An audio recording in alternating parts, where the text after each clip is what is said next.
వాస్తవం చెప్పాలంటే. కొండా విశ్వేశ్వరరెడ్డికి 4,568 కోట్ల ఆస్తులు, దేశంలో సగానికి పైగా ఎంపీలపై క్రిమినల్ కేసులు, అత్యధికంగా బీజేపీ నుంచి 94 మంది వెల్లడించిన ఏడీఆర్ సంస్థ అంటూ ఒకటి చూస్తున్నాం. స్టాక్ మార్కెట్ లో స్కామ్, ఇందులో మోడీ అమిత్ షా పాత్ర ఉంది, బీజేపీకి మెజార్టీ రాదని ఎగ్జిట్ పోల్స్ తప్పని వాళ్ళకు ముందే తెలుసు, అయినా మార్కెట్ పెరుగుతుందని పదే కామెంట్లు. ఫలితంగా రిటైల్ ఇన్వెస్టర్లకు 30 లక్షల కోట్ల నష్టం, కొంతమంది ఫారిన్ ఇన్వెస్టర్లకు మాత్రం లాభాలు, జాయింట్ పార్లమెంటరీ కమిటీతో విచారణ జరిపించాలని డిమాండ్ అంటూ ఒకరోజు చూస్తున్నాం.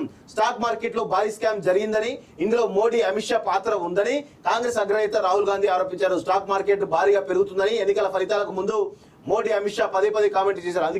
అందుకు తగ్గట్టే ఫేక్ ఎగ్జిట్ పోల్స్ కారణంగా ఈ నెల 3న మార్కెట్ భారీగా పెరిగింది, కానీ రిజల్ట్స్ రోజున మార్కెట్ కుప్పకూలింది. దీంతో రిటైల్ ఇన్వెస్టర్లకు 30 లక్షల కోట్లు నష్టపోయారు. అందులో పెద్ద ఎత్తున స్కామ్ జరిగింది, బీజేపీకి మెజార్టీ రాదని తెలిసినప్పటికీ మార్కెట్ భారీగా పెరుగుతుందని మోడీ అమిత్ షా కామెంట్ చేశారు.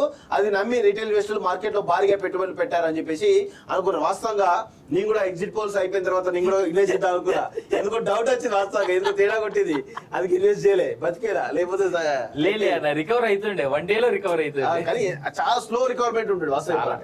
యా, బెర్తుల కోసం పట్టు, మోడీ సంకీర్ణ సర్కారులో కీలకంగా చంద్రబాబు, నితీష్ 5 మంత్రి పదవులు, స్పీకర్ పోస్ట్ అడుగుతున్న టీడీపేట.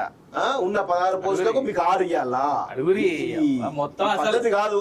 చంద్రబాబు నాయుడు గారు ఇట్లాంటి వాటి పెట్టి అనవసరంగా మీరు ఇబ్బంది పడద్దు. వాస్తవం ఏపీ ఇబ్బంది పెట్టదు.